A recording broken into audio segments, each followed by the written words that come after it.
Cougar Sports Saturday. It's complete. Another touchdown! Cougar Sports Saturday. A presentation of KSL Sports. Left wing for three. He got it again! BYU Sports Talk by Cougar fans for Cougar fans. Here are your hosts, Mitch Harper and Matt Baiamonte. On Utah's legacy home of the Cougars. KSL News Radio, 102.7 FM and 1160 AM. Cougar Sports Saturday. Here we go. We're back at our regular time.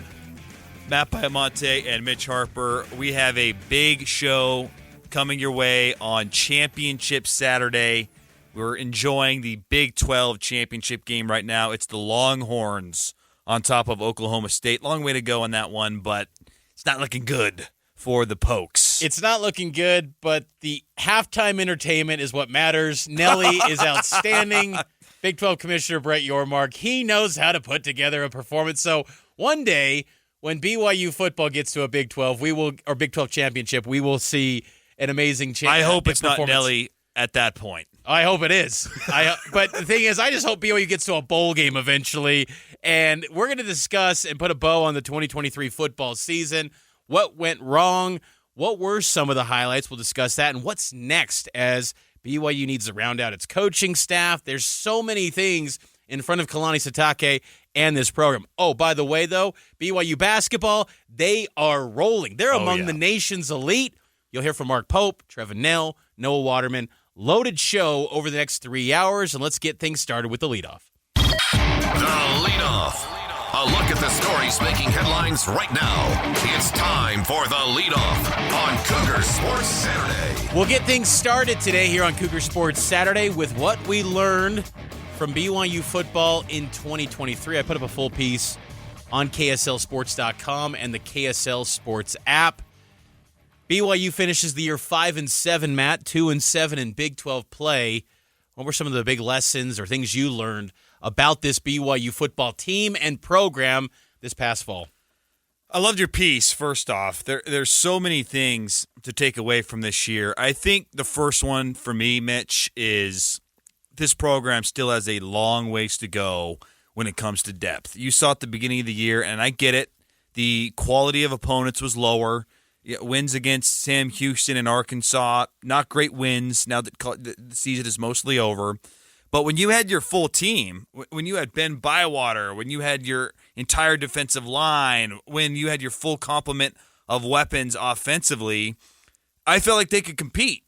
And maybe there was a game towards the end of the schedule that they could have won with their top dogs. But their second and third team, they weren't quite up to par in terms of matching Power 5 Big 12 quality. And so we knew this going in because we sort of watched from afar, and TCU, Utah, other teams went through this, right? Building the depth so that when you have an injury, you can sustain a high level of play.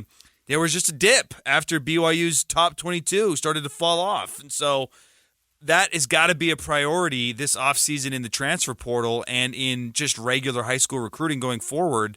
How do you maintain a high level of play when you're down to your third string? They did it at some positions. I thought the safety position, that play was pretty solid throughout the year, but at other positions, it was a roller coaster ride, and you can't have that and be a winning football team. And the roller coaster ride led to some awful lows for BYU. Those losses to TCU, to West Virginia, to Iowa State, you can have a little bit of leniency with Texas after what you're seeing right now them do to Oklahoma State up 35-14 at the half. But those blowout losses, they hurt the BYU football brand because this was a chance to step into the Big 12 Conference and make a great first impression. And they squandered that opportunity. And I think the feeling now around the league is, well, these newcomers, BYU included, they were not ready for the step up in the Big 12. Remember, when these four teams, BYU, UCF, Cincinnati, and Houston, when they were invited in 2021, there was kind of a national narrative where, man, Texas and Oklahoma are going to leave. These four programs are going to step in and maybe be the best teams in the conference. That wasn't the case at all. But the manner in which BYU lost games, I was stunned by that, Matt. And the way that they just got thumped by Iowa State at home at night, that was shocking. And I just felt like that rattled, the image and the brand of BYU football, because I think for so many years, there was always this feeling of, BYU would have 9-10 win seasons, but you'd wonder, how good are they? Like, could they measure up against a Power 5 league? And I felt like it kind of took away some of the prestige, kind of the brand of BYU football, that they are one of the winningest programs. And it just took a hit. Now, the last 2 weeks of the season, and one of my other takeaways that I learned about this program is that they will not quit. And that's something you can build on. It's in the DNA of Kalani Sitake teams, that they don't just roll over and die. The efforts that they put in against Oklahoma and Oklahoma State were noble, and it's something you can build on heading into the offseason. But, man, those losses just really took it out of BYU fans, and I thought that those were just some damaging ways to play for BYU in those losses. I feel like we already knew this, but there was a magnifying glass on this point, Mitch. Another thing that I learned is the margin for error is razor thin at this level, and there were too many times throughout the season that this program from the top down was not buttoned up enough, and it cost them some opportunities. I'm talking the same formational offensive penalty 4 weeks in a row, not buttoned up enough. Wasting timeouts, not buttoned up enough. Like, you just can't have that, because there were several games where if one or two things are different, we're not having this conversation. We're talking about BYU in a crappy bowl game, but still, that would have been an achievement in your first year going to Power 5 football, that you qualify for a bowl game, even if it would not have been a great bowl game. That's kind of the standard we all had. And so going forward, I don't know if it's something that you need to bring in more analysts to just have things, hey, we don't take a timeout here, we take the penalty, or, if we notice something, there's too many instances where there's little things happening where you just question, what is going on? This isn't happening at the highest level of college football. And until that changes, it's going to be hard to overcome some of these deficiencies in talent, because you have to be really, really solid to beat these. I mean, we saw it all in Big 12 play. The teams that they beat, Cincinnati, not good, and Texas Tech, they got lucky because they were down to a true freshman quarterback. If that's Baron Morton, I don't know if they win that football game. So the margin for error is razor thin, and they have got to tighten things up going forward so that they don't beat themselves. And when you bring up tightening up things, I agree with you, because it even ties down to things in the build-up to games where, the Cougar walks exactly 2 hours before kick. Be there right at 2 hours before kick, not 1 hour and 45 minutes, 2 hours. Yep. The attention to detail, I think, can improve in BYU's program, and I think that can, it's little things like that, and you think, what does that have to do with wins? But those little things matter, I think, in a college football Power 5 program that's striving to win championships. Like, I don't. That's the difference between a receiver being 6 inches further up on the line, so you don't get a formational penalty. I don't subscribe to the thought that BYU's standard of excellence, and it's been excellence for 5 decades, should be lowered because they're in the Big 12. You played a lot of tough schedules as an independent program. You played a lot more Power 5 teams than UCF, Cincinnati, and Houston did. You should have been better prepared. And I kind of come away from this season, Matt, feeling like BYU wasn't quite ready despite the 2-year ramp-up. It's probably more about year and a half because they got the official invite in the 2021 season, and focusing on the Big 12 was not a worry during the grind of the 2021 season. But, about a year and a half, and they just weren't quite ready. And I thought another thing that was surprising to me, Matt, was, you think about that 2021 team, and even to a lesser degree 2022, but also 2020, BYU's been a physical football team up front. The offensive line, the running backs, the running game, just everything about BYU has been violent. It's been physical. That was non-existent this season on the offensive side. And I wonder, BYU, they made a strength and conditioning staff change, but it was never finalized until June. And you kind of wonder if that played a role. And I think it's a good strength staff. I thought Injury-wise, BYU was a little bit better than years past. I'd have to dive into the official numbers, but the injury reports weren't as big as they were in years past. But when you actually get your official head strength and conditioning coach in place in June, just the identity of BYU, there was so much newness. And I thought they could, plug in these gaps with the transfer portal guys, plug in some of these new additions on the support staff and whatnot, and it just works.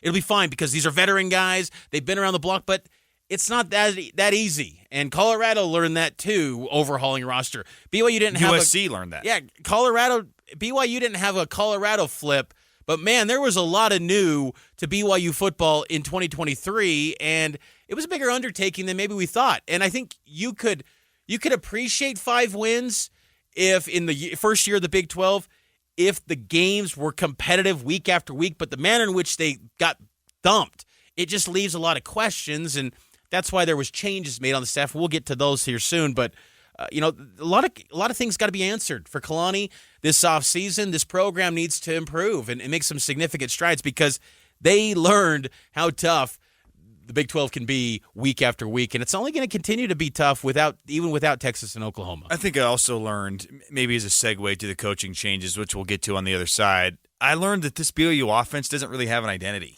And that needs to be figured out going forward. When we get told we're a team that takes care of the football, we're not going to beat ourselves, we want to have explosive plays, that's all nice and good. That's not an identity. Like, what do you hang your hat on? That kind of reminds me of the 2018 offense where it was just take care of the football at all costs. First year of Jeff Grimes and Roderick. This should be an explosive attack. Like, it's BYU. Totally. Like, BYU should have high-powered offenses. Like, I'm not – again, I think you and I think higher of BYU football than maybe a lot of people. It's like this is a successful program with successful coaches, successful structure in place, I thought. But, they just – it never materialized this season. And even in week 1 against Sam Houston, they kind of told us who they are in week 1 where, I know Sam Houston's a really good defense, but – 14 points against those guys? Like, come on now. Like, this is not good. And Sam Houston ended up being, 2-10? Like, there was issues from Jump Street, and there was just never many great moments for this BYU team. Let's take a break. Who on the coaching staff is out, and what should they be looking for in replacing those coaches? We'll discuss that on the other side. More Cougar Sports Saturday coming your way.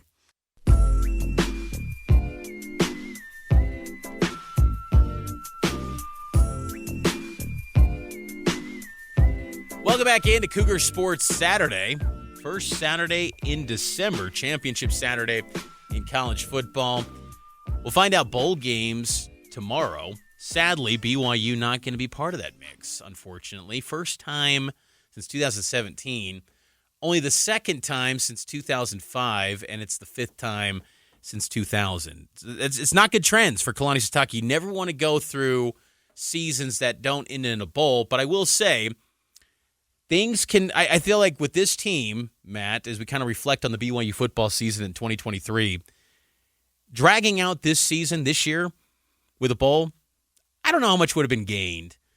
But now you can turn all your attention to the transfer portal, rebuilding the roster, maintaining and roster retention for 2024 because change is naturally going to happen, as Kalani Sitake alluded to last week. Well, and that's part of the move. The next move is that change is inevitable. That's there's a bunch of things that we need to change, and what I'm talking about change is like it depends on what degree of change, right? So there's a lot of different things that we need to do, and guys need to get bigger, stronger. We've seen it already. We've been through it. It's hard to tell the guys to get bigger and stronger when they haven't been through the fight. Now they've been through it. It's going to be a lot easier for we tell our guys to get more meat on their bones when the guys get tackle these big backs.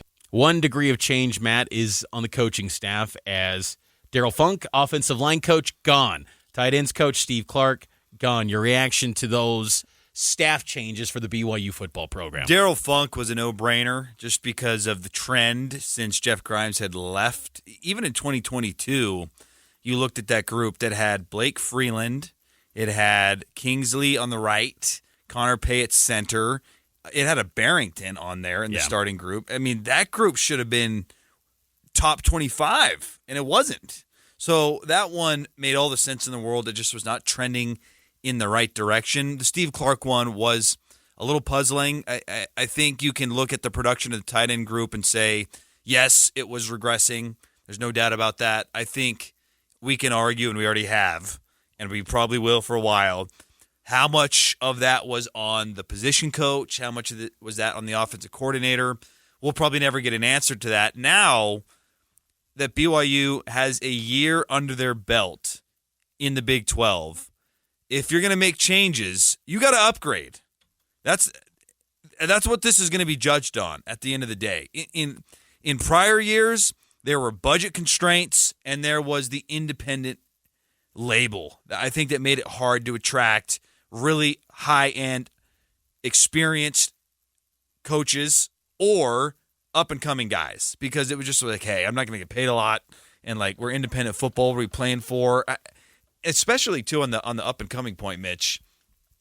It's like, can I recruit here with the challenges, and then we don't have the affiliation? So that's all gone, and that's why I'm kind of wait and see on what the hire is going to be. But you have to now view yourself as a power program. We're bringing in, we can pay you, and we're going to bring in a high-end coach. And if they do that, then I think it makes a lot of sense. Now, if they have to retread what they've kind of done in the past, then that's a little bit of a concern going forward. But for me, you're at a point in the program, like, you got to bring in experienced, proven dudes who can hit the ground running, can sell certain things to these recruits, and that can turn things around instantly. Like, I love the idea of bringing in an up-and-coming guy, but we just don't have the time for that. Like, next year, you got to get to a bowl game, or there could be a complete overhaul with the staff. So time is of the essence. And I think that's why BYU has to zero in on Jeff Grimes as the offensive line coach, maybe tight end, run game coordinator, whatever you want to make him as far as a title. But I think that's why BYU should probably pursue and likely back-channeled with Jeff Grimes leading up to this moment to possibly get him. He's reportedly opted out of the UTEP head coaching search. So Jeff Grimes would make a lot of sense. Ryan Pugh, I think, would make sense. He's from the Jeff Grimes coaching tree.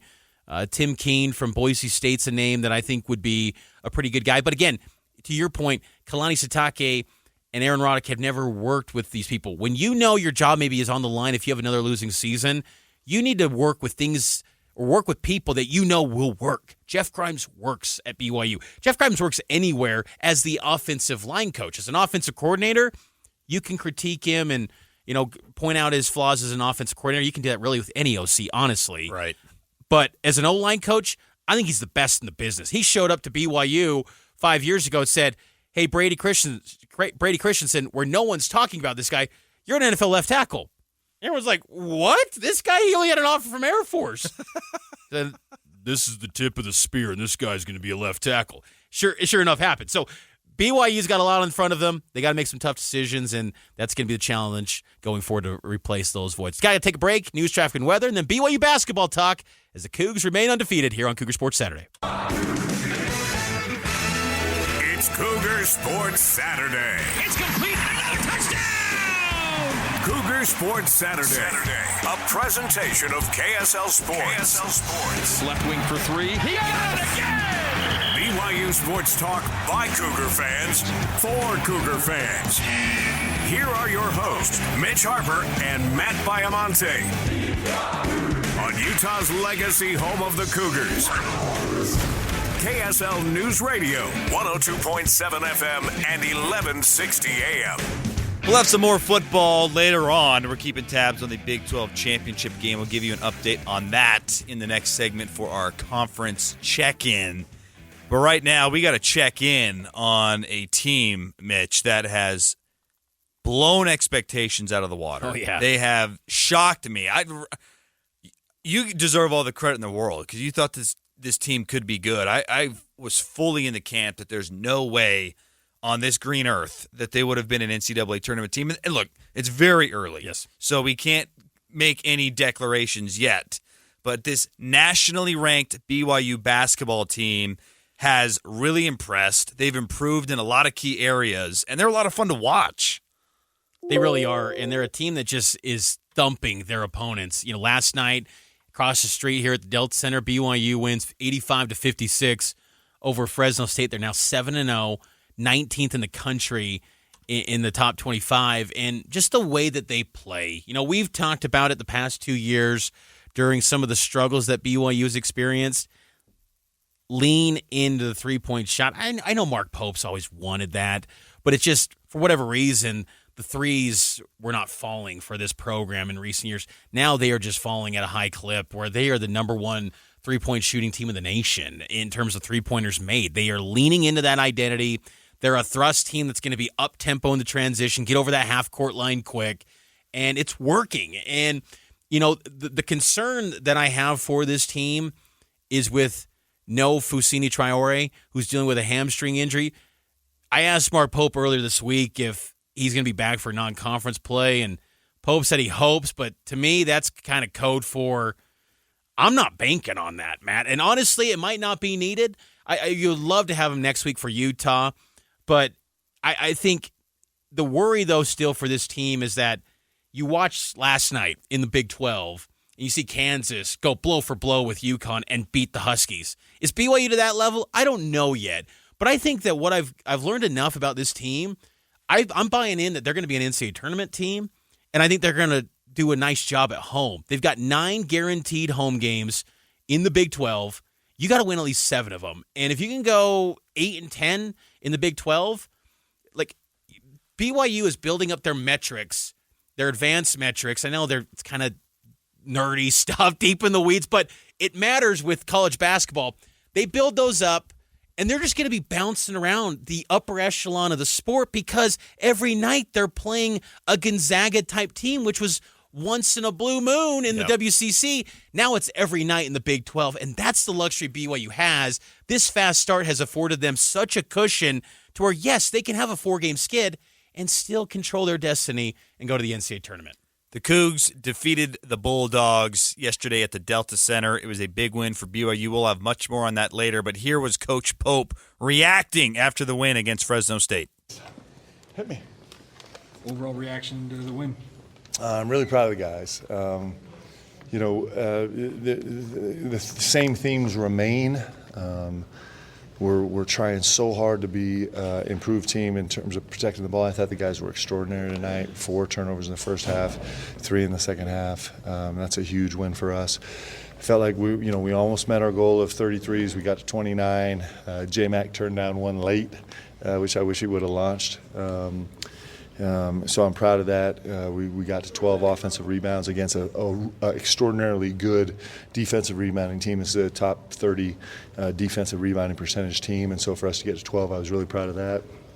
I think we held them 56 maybe, and that's a great effort from our guys. So really proud of the guys. Everybody was engaged. Everybody did it together. It seems like every game we have different guys step up. Spencer Johnson was ridiculous today, as well as a bunch of other guys. So super fun. Really proud of the guys. Do you feel like Spencer's playing the best basketball of his career right now? Well, what's been fun with Spence?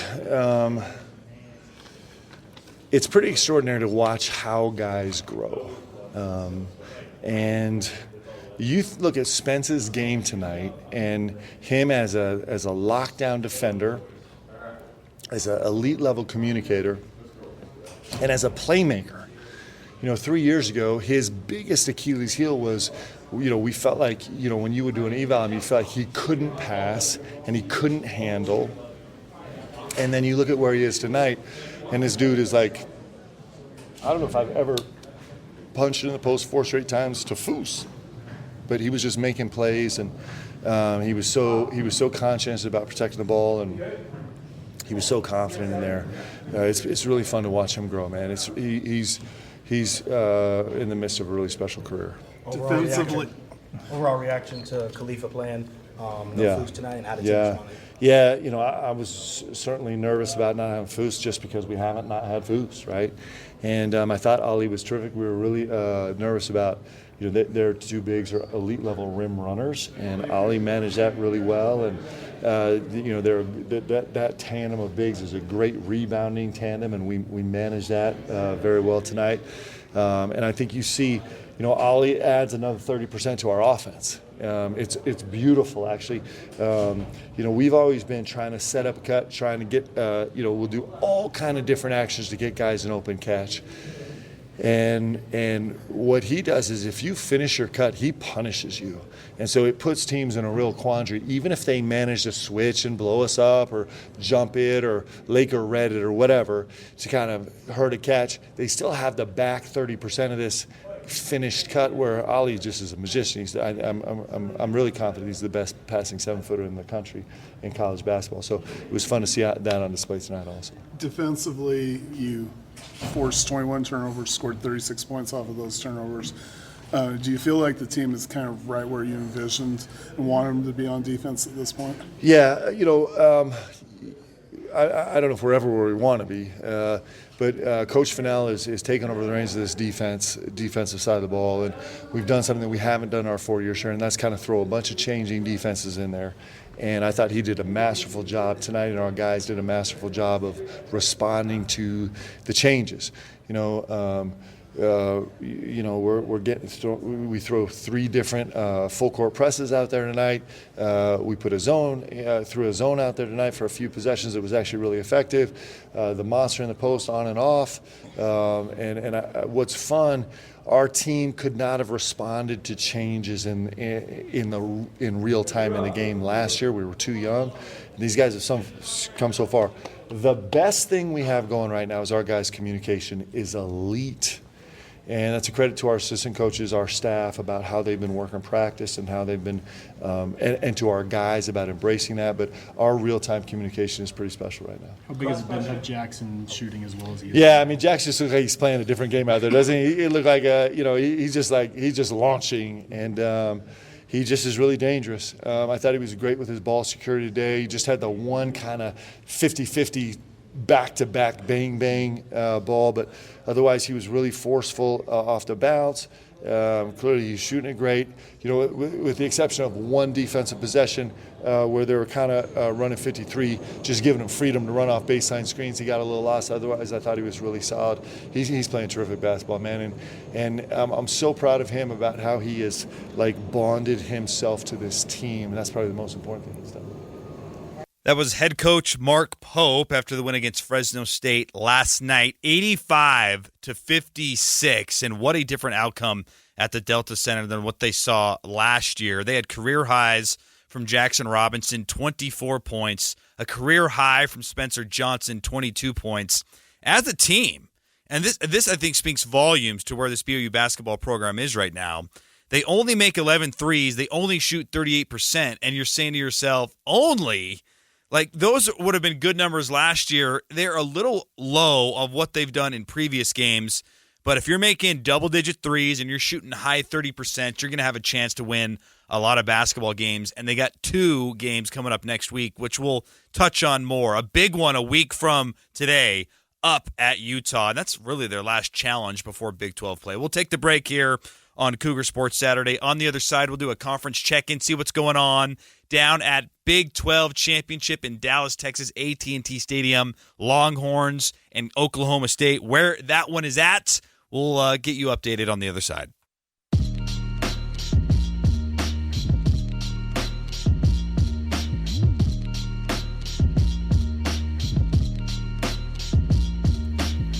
Welcome back into Cougar Sports Saturday. Hope all of you are having a fantastic Saturday afternoon wherever and however you're listening to the show on 102.7 FM, the KSL News Radio app, KSL Sports app, KSLSports.com. So many different ways to listen to us, or if you're listening on demand on the podcast feed, search Cougar Sports Saturday wherever you get your podcasts, and you can follow along with the show every single Saturday. We're always here every single week in the calendar year. We got to get to our Big 12 conference check-in. Conference Check-In, powered by Central Bank. Everything happening in the Big 12 this week. Big thanks to Central Bank for sponsoring Conference Check-In. It's a beatdown, Matt. Texas is just rolling on Oklahoma State. We're on Arch Manning watch. It's 42-14. We're not even to the end of the third quarter.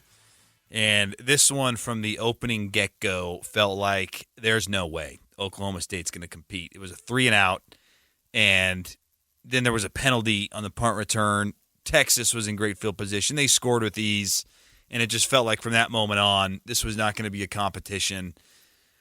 It's bittersweet, this title game. I think the sweet comes from you had a member of the Big 12 going forward in it, so that's good, right? It's bad, though, that it's this kind of outcome and that Texas is just showing themselves to be far and above anyone else in the conference. It really is, and I guarantee the college football writers, the narrative in college football, they're going to say, see, the new Big 12, not good. It should even be considered a Power 4 league. Like, Oklahoma State had the most unusual path and year to a Big 12 championship game I've ever seen. They got smoked by South Alabama, got smoked by UCF. They beat Oklahoma, the team that beat Texas. They nearly lost to BYU as a 2.5 touchdown favorite. Oklahoma State's just a Jekyll and Hyde team, and Ollie Gordon, their star running back, he got a little bit banged up in the first quarter. He's been playing, but maybe he's not at full strength. And still, Texas, they are legit this year. And honestly, I will say, should they be in the Final Four? I think they should. I think they're better than Florida State.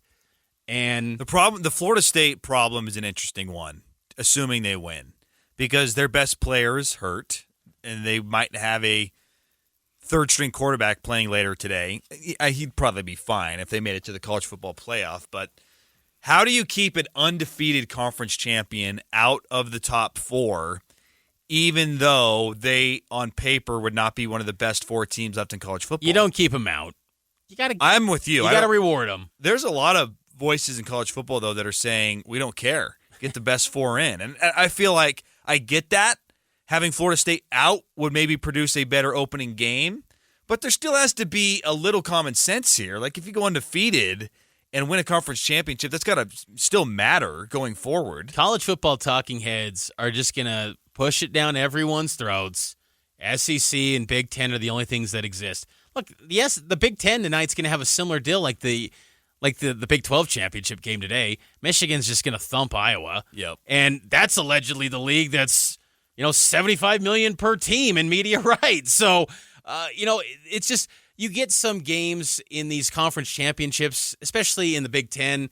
I know they're ditching divisions, but that Big Ten West was just a joke. A lot of those Big Ten West teams would have struggled in the Big 12. The Big 12 going forward in the 16-team Big 12 when the four corner schools join, again, it's just going to be a league of, 8-4, 9-3 at the top end. And can they make a run in the college football playoff? Maybe, we'll see. But until someone really proves that they're an annual threat, an annual top-tier team, I mean, it's just kind of a melting pot of similar teams where anyone can be had any given week. Texas struggled in this conference for many years. They're on the verge of their first conference title since 2009. But they're just a really good football team this year. It's all and they kind of almost come didn't together. make it. Think about that. Yeah. They almost didn't make it. Kansas State should have won that football game. And if they beat Texas, where are we at? Maybe they still get in, depending on how things shook out. Maybe they don't. But Texas, I think, is for sure the best team in the Big 12 right now, and yet they could have very easily not been in this championship game. It's a good league, and I'm dreading what it's going to be, because far too often college football writers, national writers especially, they get so caught up in the moment. Like they want to slam. It almost just seems like they want to slam the Big 12 at any chance they can get. And look, I think we're pretty fair that no one's saying here that the Big 12 is going to be the best league in college football going forward. But to suggest it's just going to be this complete irrelevant product, like, no, this is good football in the Big 12. But Texas was just on a different wavelength. I mean, Oklahoma struggled with many of these teams in the Big 12, including BYU. So I'm excited for the future of the Big 12 now that Texas and Oklahoma are moving on, as Arch Manning starts to warm up because Quinn Ewers, Texas QB, is now down. But I'm kind of excited for the next era, because I was so tired of Texas and Oklahoma kind of absorbing all the energy and the oxygen of this league. You go to the Big 12 Media Day in July, and there's 400 Oklahoma media members. There's 500 Texas people. It's like, just please go. Like let's just enjoy what this league is going to be with these newcomers, the Four Corners, and the Legacy 8. I'm ready for this next edition of the Big 12, to be completely honest with you. Can I ask you a question about that? Because I still have mixed feelings on the Four Corners. Are you just all in with the addition of the four, or is there still a part of you that was interested in what the Big 12 would have been without that expansion? Are you just all in with the Four Corners? They needed to join. They needed to join, and I think it was necessary, I think, for them to be part of this league. I mean, as you see going forward with these conferences, you got to have 16, 18 teams. And when people suggest that the Big 12 is not going to have a seat at the table, Fox and ESPN have $2.5 billion reasons why they want the Big 12 to still be somewhat relevant in the national landscape, because they're paying a lot of money to the Big 12. It's not quite Big 10, SEC money. I get that. There's still billions of dollars and reasons why Fox and ESPN want the Big 12 to be a viable, vibrant league. So I'm actually excited about it, because for BYU, I think it's great for BYU because you actually do have some regional opponents that doesn't have the excessive travel where you're going into Stillwater, a central time zone. It's a kind of a weird spot to get to. It's in the middle of nowhere in Oklahoma. Great spot, great game day atmosphere, but still just kind of tricky to get to.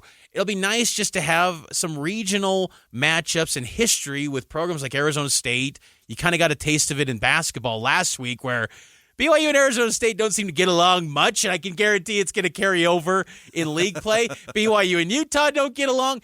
But you know what? I'm excited for that. I'm excited to have some hatred involved, too. It can't always be, well, we just love you, BYU, and we love your ice cream, and we love your brownies. Let's have a little nastiness and some hatred, too. That's what makes conferences great, and I'm looking forward to that, because let's face it, the Pac-12 schools have always hated BYU. BYU don't really like the Pac-12 schools.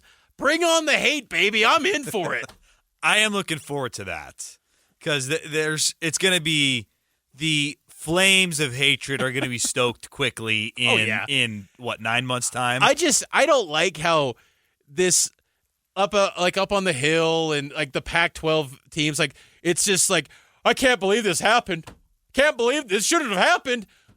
The Pac-12 leadership was terrible from the get-go. It's always been terrible for decades. You've stuck your nose up at everyone and everything in college athletics. You get what you get. It's it didn't have to be this way. Well, yeah, it did if you had competent leadership and you actually maybe thought to add BYU in the 80s, but you didn't because, we don't want a religious school. Done. I'm not losing any sleep last night when Washington and Oregon play in the Pac-12 title and going, oh my goodness, what's the world going to be without the Pac-12? We experienced it in 2020. Guess what? I enjoyed college football a lot without the Pac-12. Didn't care at all. It's a great point, Mitch. There's not much more to be added on that point. It's just funny how, again, and it's interesting, the national narratives, they were ready to dig the ditch for the Big 12 and bury them when Texas and Oklahoma left. There was no, I can't believe this is happening.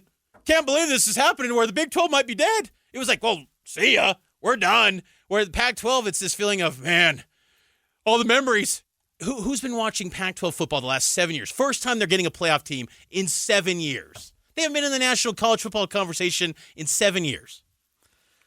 Let's take a break. There's not much more to be added. Well said, Mitch Harper. On the other side, let's get back to some BYU football. Where did it go wrong in 2023? You can text us your thoughts as well, 57500. We're getting a couple questions on the text line. We'll hit those on the other side as well. News, traffic, and weather coming your way.